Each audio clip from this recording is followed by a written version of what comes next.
사도 바울 이야기를 할 텐데요. 여러분들에게 중요한 질문을 하나 하도록 하겠습니다. 여러분이 지금까지 살아오시면서 가장 마음에 깊이 그리고 기분 좋게 그 사람만 생각하면 마음이 좀 따뜻해지고 미소가 지어지고 하는 혹시 그런 사람 혹시 있습니까? 그런 사람이 적어도 한 명이 있으면은요, 여러분 인생을 열심히 사신 거고요. 두 명이 있으신 분은 이제 보람된 인생을 사신 분이고요. 만약에 그런 분이 세 분 있으신 분이라면은 성공한 인생을 사신 분입니다. 근데 아직까지 생각하고 계신 분은 오늘 말씀을 듣는 동안 그분이 생각나는 축복이 임하시길 바랍니다. 오늘 본문은요, 사도 바울이 자신의 마음에 깊이 생각하고 있는, 생각만 하면 마음이 따뜻해지고 입가에 미소가 짓고 하나님께 감사를 올려드릴 수밖에 없는 그런 사람들을 소개하고 있습니다. 그들은 바로 빌립보 교인들입니다. 빌립보서 1장 1절과 2절에 간단한 인사를 하고 나서요, 빌립보 교인들에게 이렇게 이야기합니다. 내가 너희들을 생각할 때마다 하나님께 감사한다 라고 이렇게 이야기합니다. 자, 바울이 굉장히 유명하죠. 신약을 13권이나 쓴 굉장히 하나님께 크게 쓰임받은 인물 중에 한 분인데요. 자, 이분이 빌립보 교인을 생각하면서 내가 너희들을 생각할 때마다 마음이 따뜻해지고 입가에 미소가 지어지고 하나님 앞에 감사를 드린다고 하는 이 고백에, 이 사랑의 편지를 여러분 어디에서 썼을 것 같습니까? 자, 노년에 정말 컥한 향이 좋은 티 한 잔을 탁 타고 말이죠, 앞이 탁 트인 그 폴치에 앉아서 흔들 의자에 앉아가지고 티를 마시면서 잔디는 파랗고 바다는 황량한 정말 넓은 바다가 있는 그런 곳에 앉아서 그래 그때 참 좋았지, 그때 그 집사님 참 열심히 섬겼지, 그러면서 지금 이 편지를 쓰고 있는 것이겠습니까? 여러분 너무 잘 알고 계시죠? 이 편지는 정말 어둡고 습기가 가득하고 차갑고 그리고 외로운 감옥에서 자신을 걱정하고 있을 빌립보 교인들을 생각하면서 감사의 편지를 썼습니다. 여러분, 바울이 지금 어떤 죄목으로 감옥에 가 있는지 아십니까? 전도하다가 예수님이 하나님의 아들이시다, 우리를 이 세상의 죄에서 구원해 주실 분이다라고 전도를 하다가 감옥에 갔습니다. 다른 일을 한 것도 아니고요, 불법을 행한 것도 아니고요, 하나님의 일을 하다가 감옥에 가 있습니다. 여러분, 요즘에는요, 하나님 일 하다가요 본인에게 손해가 나거나 이 손해가 나는 일이 생길 것 같으면 어떻게 합니까? 바로 삿대질이 들어옵니다. 바로 삿대질하죠. 하나님 원망하죠. 불평하지요. 세상이 왜 이 모양이냐라고 이렇게 혼을 내죠. 이 세상은 불평이 난무하는 세상입니다. 식당에 가면은요, 왜 이렇게 사람이 많아서 줄을 많이 오래 기다리는 거야, 이거 왜 이렇게 음식이 안 나오는 거야. 출퇴근 시간에 차가 막히면은요, 왜 이렇게 차가 많아서 이렇게 집에 가는 시간이 늦어지는 거야. 가게 가면은요, 오늘은 또 왜 이렇게 사람이 많아서 줄이 긴 거야.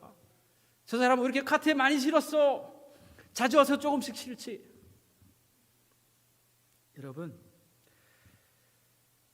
이런 것들 때문에 우리가 불평하면은요, 우리의 마음을 너무나 잘 알고 계시는 우리 하나님께서 이런 불평 하나도 안 해도 되는 정말 아프리카 오지로 보내주실 수도 있어요. 거기는 줄 설 일도 없고요, 트래픽도 없고. 아마 그곳에 가셔도 불평하는 용감한 분들이 아마 있을 겁니다. 여러분, 우리는요 지금 이 미국이라고 하는 세상에서 가장 부유하고 모든 종교의 자유가 보장되는 곳에 살고 있다라고 하는 이 사실 하나만으로도 매 순간 하나님께 감사의 삶을 살아야 합니다.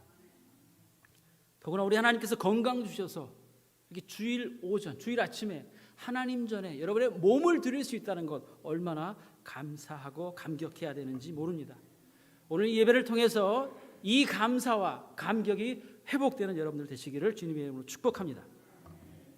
자, 오늘 3절과 8절에요. 빌립보서 1장 3절과 8절에 사도 바울이 자기가 왜 감사한지, 감사에 대한 이유와 그리고 감사의 내용을 설명을 합니다. 과연 얼마나 감사했기에, 무엇을 사도 바울을 그렇게 감사하게 했기에 감옥에서조차 하나님께 감사를 돌릴 수 있었는지 살펴보고요.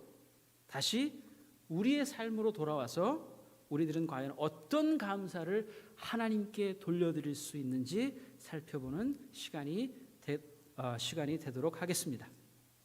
첫 번째로요, 3절과 5절에 보니까요, 사도 바울은 이 빌립보 교인을 생각할 때마다 하나님께 감사한다라고 이렇게 이야기를 합니다. 제가 아까도 말씀드렸지만 이 빌립보인들을 생각한다라고 하는 그 생각하는 것이요, 그때 그 암흑의 집사가 참 열심히 했지, 헌금을 그때 많이 했지, 참 부지런했지, 이런 생각이 아니었고요. 4절에 보니까는 이 빌립보 교인들을 생각했다라는 것이 이 빌립보 교인들을 위해서 기도했다라는 것으로 설명을 하고 있습니다. 옛날에 이런 일이 있었지가 아니고 그들이 지금 처한 어려운 환경 가운데 있는 그들을 내 마음에 품고 그들을 위해서 기도하는 것, 이것이 내가 너희를 생각할 때였다라는 말입니다.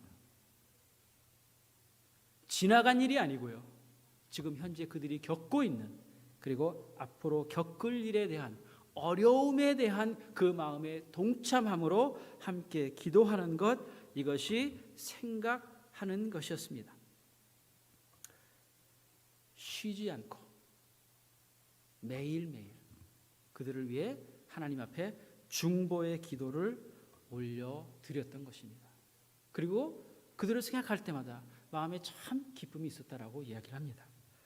성경에 보면은요, 우리 믿음의 선조들이 하나님 앞에 중보 기도를 올려드리는 모습이 여러 번 나옵니다.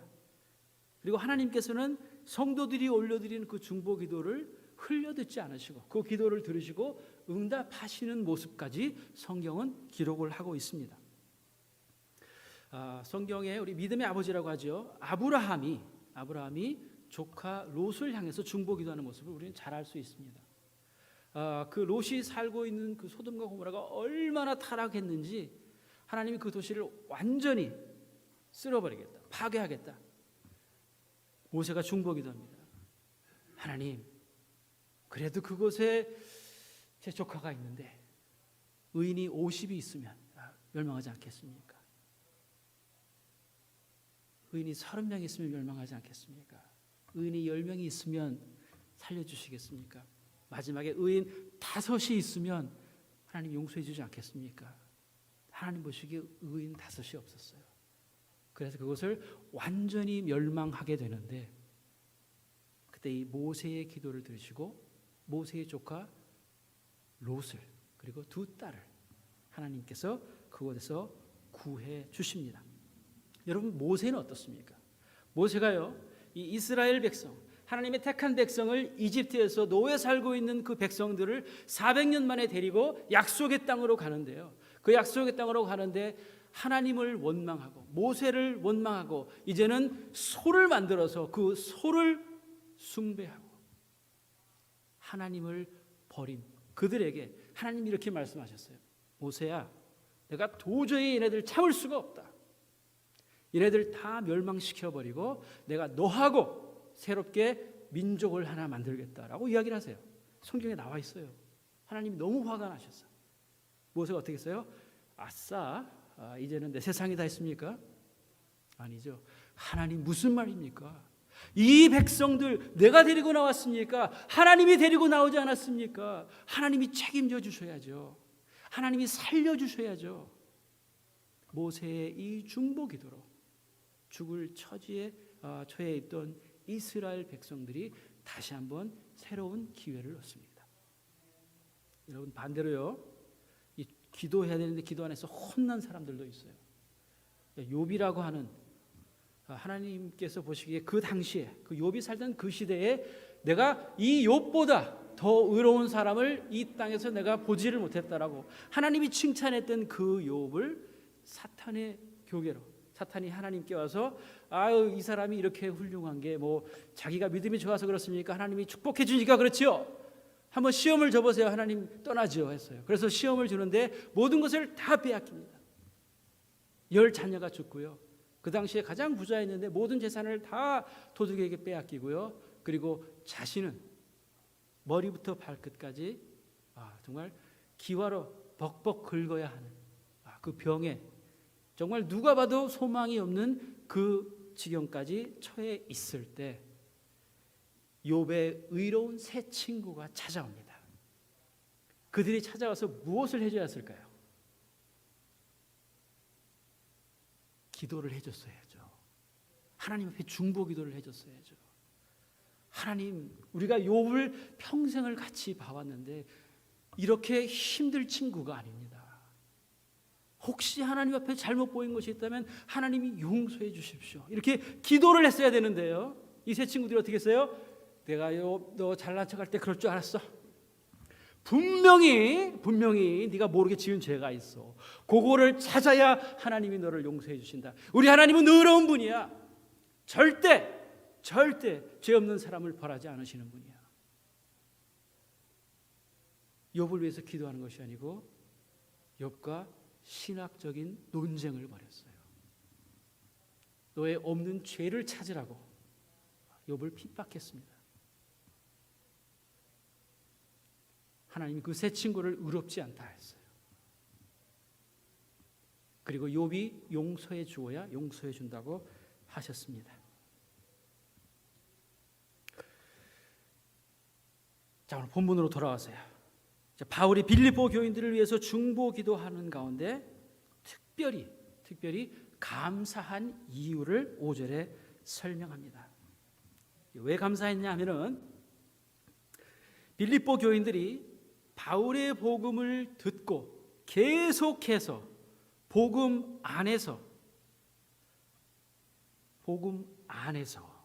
벗어나지 않고 복음에 합당한 열매를 맺는 생활을 했기 때문에 그렇습니다. 저희가 아까 5절 읽었죠? 너희가 처음 그리스도를 믿을 때부터 지금까지 기쁜 소식을 전하는데 나와 함께 협력했기 때문에 내가 참 감사하다. 여러분, 빌립보 교인들, 그 초대교회죠. 그 1세기에 살던 그리스도인들의 삶은 정말 어려운 삶이었습니다. 그들이 유대인으로 살다가 그리스도인으로 개종을 하면은요, 자신들이 가지고 있는 재산을 몽땅 빼앗깁니다. 왜 그런가 하면은 그 재산은 하나님께서 하나님을 믿는 선택된 백성 이스라엘에게 주신 것이기 때문에 하나님 외에 다른 것을 믿는 사람들은 그것을 빼앗아왔어요. 그래서 예수님을 믿으면 너희는 하나님을 믿는 것이 아니기 때문에, 우리 하나님을 믿는 것이 아니고 자신을 하나님의 아들이라고 하는 이 정말 말도 안 되는 이 거짓 선지자를 믿는 것이기 때문에 너희들 것을 다 빼앗아 버리겠다라고 했고요. 그리고 그뿐만 아니고 직장을 잡을 수도 없었습니다. 이 빌립보 교인들도 마찬가지였어요. 기독교인이라고 하는 사실 때문에 유대인들에게 핍박을 받았고요. 또 거짓 선지자들이 정말 많았습니다. 그 당시에 거짓 선지자들 때문에 교회가 참 힘이 들었고요. 이 교인들은 대부분 어렵게 끼니를 때우면서 사는 가난한 평민들이었습니다. 그런 상황 가운데 그런 상황 가운데 그들은 기쁨으로, 정말 기쁜 마음으로 천국 시민권을 가진 사람처럼 생활했습니다. 그 당시에 사는 형편은 어려웠지만 이곳이 우리의 살 곳이 아니다. 나의 시민권은, 내가 앞으로 돌아갈 집은 천국이다라고 생각하는 그 마음으로 살아갔어요. 그뿐만 아니고 감옥에 갇혀 있는 이 바울을 물심양면으로 도왔습니다. 이런 빌립보 교인들을 생각하는 바울의 마음에 얼마나 감사했겠어요. 자기가 가서 전도해서 믿는 사람들이 늘어나고 교회가 생겼는데 교회가 너무 힘들고 어려운데도 불구하고 이미 자신을 떠나서 다른 곳에 가서 선교 활동을 하고 있는데 자신을 위해서 기도해주고 뿐만 아니고 헌금을 모아서 또 보내주기도 하고, 그런 그들을 생각할 때 그들이 믿음 앞에 굳건히 서기를, 그리고 이 자신들이 가지고 있는 하나님을 향한 그 소망을 놓치지 않기를 위해서 기도하면서 얼마나 뿌듯하고 감사했겠어요. 그래서 내가 너희를 생각할 때마다 감사했다라고 고백한 겁니다. 여러분, 우리 그리스도인들의 기쁨은요, 내가 어떤 환경에 처해 있는가에 의해서 결정되는 것이 아닙니다. 아무리 부한 환경에 있어도요, 전혀 기쁨이 없는 생활을 할 수도 있고요, 바울처럼 이 빌립보 교인들처럼 고난과 역경의 환경에 처해 있어도 정말 감당할 수 없는 기쁨을 누리기도 합니다. 이 뱃속 깊은 곳에서부터 올라오는 기쁨, 여러분 그런 거 한번 느껴보지 않으셨습니까? 하나님 생각하면 정말 힘든데 왜 이렇게 기쁜 마음이 올라오는지, 이거 없앨 수도 없고 왜 이렇게 웃음이 나오는지, 왜 이렇게 계속 미소가 지어지는지, 몸은 아픈데 인생은 고달픈데 왜 이렇게 계속 웃음이 나는지, 그런 기쁨이 이 빌립보 교인들에게 생겼던 것입니다. 결국 그리스도인의 기쁨은요, 이 그리스도인다운 삶을 사는 성도들 때문에 본인이, 그리고 주위 사람들에게, 심지어는 멀리에서 중보 기도하는 사람들에게까지 전파되는 것, 이것이 그리스도인들의 기쁨입니다. 바로 이 기쁨 때문에 사도 바울은 감옥에 갇혀 있어도 하나님께 감사의 기도를 드릴 수 있습니다. 여러분, 여러분의 삶에는 이런 기쁨이 있습니까? 여러분 주위에 있는 분들은 그런 여러분들의 기쁨을 보면서 함께 기쁨을 공유하고 있습니까? 오늘 예배 가운데 여러분들이 빌립보 교인들처럼 그리스도의 복음을 증거하는 데, 하나님의 사랑을 증거하는 데에 내가 최선을 다하겠다, 나의 인생을 걸겠다라고 헌신하는, 그래서 하나님께서 하늘로부터 내려오는 기쁨이 충만한 삶이 되시기를 축복합니다. 자, 두 번째로요, 6절에 보니까 바울이 두 번째로 하나님께 감사드릴 수 있었던 것은 마음에 확신이 있었다 그렇습니다. 내가 확신하노니. 바울이 마음에 가졌던 이 확신은요, 빌립보 교인들에게 은혜로 믿음을 주셨던 우리 하나님께서 예수 그리스도께서 다시 오시는 그날까지 그 믿음을 지킬 수 있도록 인도해 주실 것이다 라고는 확신이에요. 자, 봤죠? 너희 안에 착한 일을 시작하시니가 예수 그리스도의 다시 오시는 그날까지 완성하실 것이다, 지켜주실 것이다 라고 6절에 이야기합니다. 너희 안에 착한 일을 시작하시니가, 이렇게 했어요. 너희 안에 선한 일을 시작하시니가. 여러분, 이 착한 일이라는 게 뭘까요? 사도 바울이 이야기하는 하나님께서 빌립보 교인들에게 시작하신 착한 일이란 예수 그리스도를 믿고 따르는 일입니다. 어디 가서 봉사하는 그런 일이 아니고요, 모든 삶이 일어나면서부터 잠자는 순간까지, 그리고 잠에 들어있는 그 순간까지 나의 모든 삶이 100% 하나님을 향한, 그것이 하나님께서 우리들에게 주신 선한 일이에요. 착한 일이에요. 그 일을 하나님께서 시작하셨다라는 거예요. 그리고 그것을 놓지 않고 끝까지 붙잡고 있으면 그리스도인으로서의 믿음이 성장한다는 겁니다. 빌립보 교인들이 힘들다 그랬죠. 어렵게 살았다 그랬죠. 핍박받으며 살았다 그랬죠. 그런데 그들이 2번 특별 헌금을 모아서 사도 바울에게 보내줍니다. 그래서 어떤 사람은 사도 바울이 너희 안에 착한 일을 시작하시니까 이 착한 일이 헌금 보낸 일이라고 이야기하는 학자들도 있어요. 그런데 헌금 모아서 바울한테 줬다고 하나님이 너희 안에서 착한 일을 시작했구나 하신 게 아니고요. 이 하나님이 시작하신 이 착한 일이 예수 그리스도의 오시는 날까지 함께 하신다고 했어요. 헌금이 아니고 하나님을 무슨 일이 있어도 붙잡고 놓지 않는 그 믿음을 우리 주님 다시 오시는 날까지 하나님께서 지켜주실 것이다. 그것이 여러분 착한 일입니다. 자, 바울이 확신한다 그랬죠. 내가 확신하노니 너희가 그 믿음을 놓지 않고 계속해서 그 믿음이 성장해 나갈 것이다. 완전한 그리스도인의 모습이 될 것이다 라고 했는데 과연 바울이 그렇게 확신할 수 있었던 근거는 무엇입니까?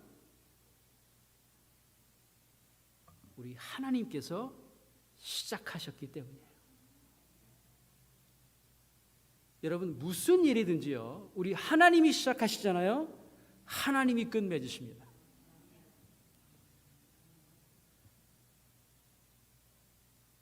살다 보면은 이게 마음이 위축될 때도 있어요.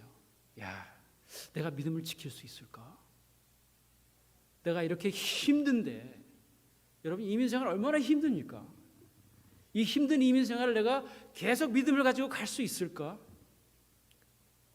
이번 해는 정말 너무 힘드네. 내가 육체적으로 너무 힘이 들어. 내가 경제적으로 너무 힘이 들어. 우리 자녀 때문에 너무 힘이 들어. 사업이 너무 힘이 들어. 내가 과연 끝까지 갈 수 있을까? 때로는 주위에 있는 사람들도 이야기합니다. 이제는 좀 천천히 하지. 아유, 내가 보니까는 이제 틀렸어. 여러분 그 모든 어려움 가운데 여러분의 믿음을 시작하신 이가 누구인지 기억하시기 바랍니다. 우리 하나님께서 여러분에게 믿음을 주셨고 그 믿음을 지금까지 보존해 주셨고 그 믿음을 예수 그리스도께서 다시 오시는 그때까지 우리 하나님께서 지켜주십니다. 세상 사람들이 너를 끝났다고 손가락질해도요, 여러분 듣지 마세요. 왜요? 하나님이 시작하셨습니다. 바울에게 그 확신이 있었어요. 이 선한 일을 시작하신 하나님께서 우리 주님 다시 오시는 그날까지 확실하게 끝까지 완전하게 이루실 것이다. 이 확신 때문에 빌립보인을 생각하며 기도할 때마다 바울 마음 안에 기쁨이 있었어요. 믿습니다. 이 힘든 시간을 정말 용사들처럼 버텨내는 이 빌립보 교인들, 하나님 참 감사합니다. 너무 감사합니다.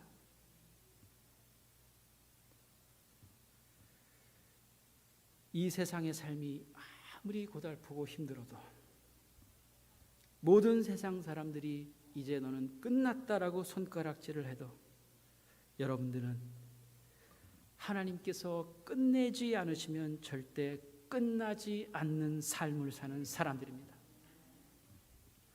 다니엘처럼 사자굴에 갇혀도 사자의 입을 하나님께서 막으시고요, 요나처럼 깊은 물에 빠져도 큰 물고기를 보내서 건져내시고요, 모세처럼 홍해를 만나도 그 바다에 길을 내주는 삶의 주인공들이십니다. 이 빌립보 교인들은 그 고난과 역경 가운데 다니엘처럼, 요나처럼, 그리고 바울처럼, 모세처럼 주인공의 삶을 믿음으로 살아가고 있었습니다. 바울은 비록 감옥에 갇혀 있었지만 이런 빌립보 성도들의 믿음이 자라는 것을 보고 마음에 확신 확신이 있었고 하나님 앞에 감사할 수 있었습니다. 여러분, 이제 여러분들이 이 빌립보 교인과 같은 삶을 살아야 하는 믿음의 주인공들입니다. 우리 주님 다시 오실 때까지 하나님께서 그리스도를 통해서 시작하신 이 선한 일을 믿음으로 성장시키는, 그래서 주님 올 때까지 믿음 흔들리지 않고 오직 천국만을 바라보고 가는 믿음의 그리스도인들 되시기를 축복합니다. 자, 이제 마지막입니다. 7절과 8절에 이 사도 바울은 하나님께 이런 감사의 마음을 갖는 것이 왜 마땅한지, 내가 이런 마음을 갖는 것이 마땅하도다 라고 어떻게 이야기할 수 있었는지, 왜 그런지 세 가지로 이야기합니다. 첫째는 빌립보 교인들이 사도 바울의 마음 안에 있었기 때문이고요. 둘째는 빌립보 교인들이 사도 바울의 복음 사역에 동참했기 때문이고요. 그리고 셋째는 사도 바울이 자신의 심장으로 그들을 사모하기 때문이다라고 이야기를 합니다. 여러분, 저기 밖에 보면은 선교사님들 사진이 참 많이 있는데요. 이거 뭐 선교지에서 온 편지 같지 않습니까? 내가 마음으로 여러분을 품었습니다. 여러분들이 저를 마음으로 품고 기도해 주셨죠. 너무나 감사합니다. 이렇게 귀한 하나님의 일들이 일어나고 있습니다. 우리가 비록 힘들지만 어렵지만 우리가 끝까지 갑시다라고 하는 이 선교지에서 온 편지 같은 그런 느낌이 들기도 합니다. 지금 선교사를 가장 많이 보낸 나라가 어느 나라인지 아십니까, 여러분? 세계적으로 미국이고요. 두 번째로 많이 보낸 나라가 어딘지 아십니까? 한국입니다. 우리 위대한 한국 이 국민들, 정말 그리스도의 복음을 받고 그 복음을 전 세계에 널리 전파하기 위해서 정말 세계 각지에서 많은 일들을 하고 계십니다. 그런데요, 지금 이렇게 많은 선교사님들이 세계 각지 선교지에 나가 있고 정말 많은 이 선교지에서 온 편지들이 저희들에게 많이 돌아오는데, 과연 우리들에게는 이 바울이 느꼈던 이런 감사의 마음이 있습니까? 어려운 곳에서 힘들게 복음을 증거하는 그들을 향한 그들의 수고에 대한 여러분 감사가 여러분들 마음 가운데는 있습니까? 분명 선교지도 많아지고 선교비도 많이 늘어났지만 그에 반해서 과연 우리는 감사와 기쁨이 그만큼 배가 되었는가, 우리가 한번 다시 돌아보아야 할 때입니다. 그렇지 못하다면 왜 우리는 그런 감사와 기쁨을 누리지 못하는 것일까요? 우리의 마음이 변해버려서 그래요. 우리의 마음이 기울어져서 그래요. 우리가 오직 하나님 한 분만을 바라봐야 하는데요, 우리의 마음이 세상으로 자꾸만 기울어져서 그래요. 여러분, 운동장에 이렇게 기울어져 있으면요, 공이 어느 곳으로 흘러갑니까? 기울어진 곳으로 가지요. 우리의 마음이 세상으로 자꾸만 기울어지면요, 우리의 모든 것들이 자꾸만 세상으로 흘러갈 수밖에 없습니다. 우리가 선교사를 파송하기도 하고 선교비를 보내기도 하고 때로는 우리가 직접 가서 도와주기도 하지만, 그렇지만 우리 마음 가운데 이 사도 바울이 가졌던 그 기쁨과 감격이 왜 사라져 버렸는지, 마음이 기울어져 가서 그래요. 빌립보서 2장에 보면은요, 너희 안에 이 마음을 품으라, 곧 그리스도 예수의 마음이니.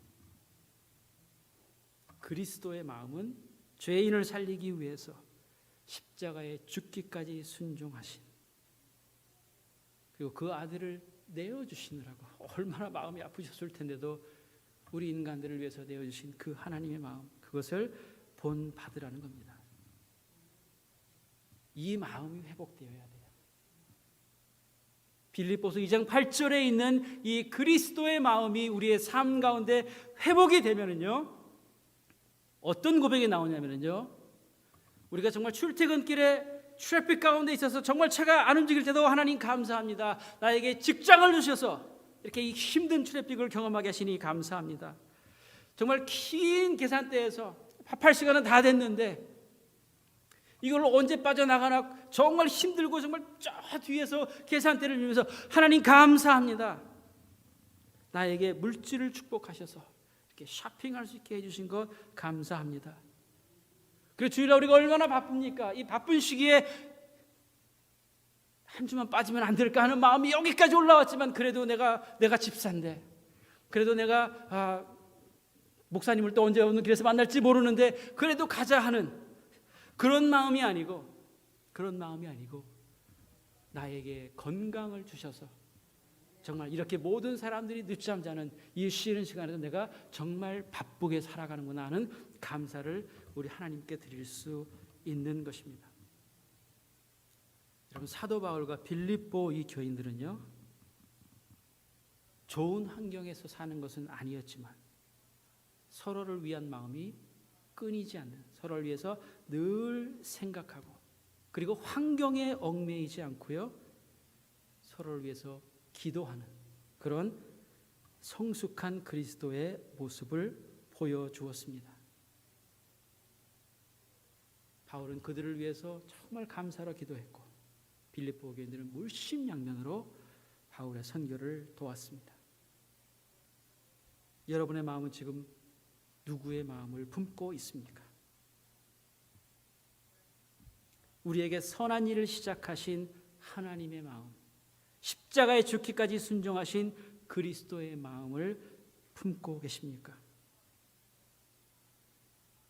아니면 세상에서 어떻게 하면 조금 더 편안하게, 어떻게 하면 조금 더 성공적으로, 어떻게 하면 자녀들을 조금 더 좋은 학교에, 좋은 직장에 보낼 수 있을까? 이 세상에 여러분의 마음을 빼앗기고 있지는 않습니까? 우리의 마음이 기울어지면 우리의 믿음도 세상으로 흘러 떠내려 가고 맙니다.